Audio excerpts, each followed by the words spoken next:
বোমার আতঙ্কে কাঁপছে ব্রিটেন। কারণ হচ্ছে গত ২৪ ঘন্টার ভিতরে ৪টি স্থানে বোমার আতঙ্ক তৈরি হয়েছে। আজকে সর্বশেষ খবর হচ্ছে ইউস্টার্ন স্টেশন। আপনারা জানেন যে ব্রিটেনের অন্যতম ব্যস্ততম স্টেশন ইউস্টার্ন স্টেশন, যেখান থেকে ব্রিটেনের সব শহরে, প্রায় সবগুলো শহরেই ট্রেন ছেড়ে যায়। সেই স্টেশনে আজকে বোমার আতঙ্ক তৈরি হয় এবং সর্বশেষ খবর হচ্ছে যে বোম স্কোয়াড সেখানে একটি কন্ট্রোলড এক্সপ্লোশন ঘটিয়েছে, মানে নিয়ন্ত্রণের ভিতরে নিয়ে এসে একটি বিস্ফোরণ ঘটিয়েছে। এবং এবং সর্বশেষ খবর হচ্ছে যে স্টেশনটিকে পুরোপুরি খালি করে দেওয়া হয়। গতকালকে প্রথমে খবর আসে গেটউইক এয়ারপোর্টের সাউথ টার্মিনালে, সেখানেও ঠিক একই ধরনের একটি পরিস্থিতি তৈরি হয় এবং সেখানেও বোমা সদৃশ্য জিনিস খুঁজে পাওয়ার খবর গতকালকে জানিয়েছিল।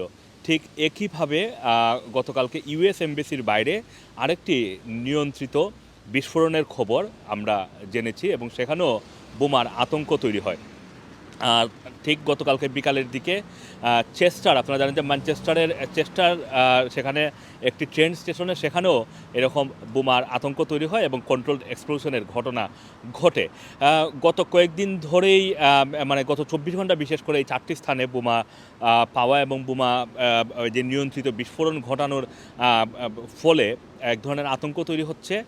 বিশেষ করে জনবহুল স্থানগুলোতে কারা কিভাবে এই ঘটনাগুলো ঘটাচ্ছে সেটা সম্পর্কে এখন পর্যন্ত পুলিশের পক্ষ থেকে তেমন কোনো তথ্য নেই। ব্রিটেন, আপনারা জানেন যে সবসময় এক ধরনের থ্রেটের মধ্যে থাকে। এই মুহূর্তে আপনারা জানেন যে মধ্যপ্রাচ্যে যেই যুদ্ধ চলছে, সেই যুদ্ধের ফলে ব্রিটেনের উপর এক ধরনের থ্রেট রয়েছে।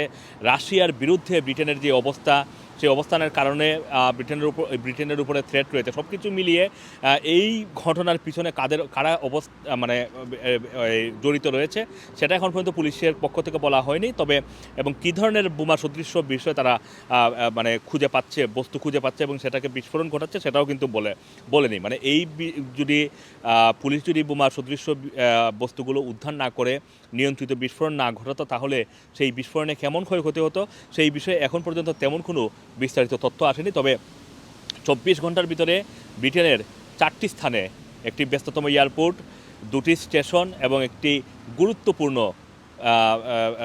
অফিস, যারা আপনারা জানেন যে ইউএস এমবেসি, সেখানে এই বোমা সদৃশ্য বস্তু পাওয়া এবং নিয়ন্ত্রিত বিস্ফোরণ ঘটানোর কারণে মানুষের মধ্যে আতঙ্ক তৈরি হয়েছে। এখন পর্যন্ত যেহেতু এই ৪টি ঘটনা পরপর ঘটেছে, আজকে ডেফিনেটলি গভর্নমেন্টের পক্ষ থেকে হয়তো কোনো একটি বিবৃতি দেওয়া হবে যে ঘটনাটি আসলে কী ঘটছে। আসো মাসুম, রানা টিভি, লন্ডন।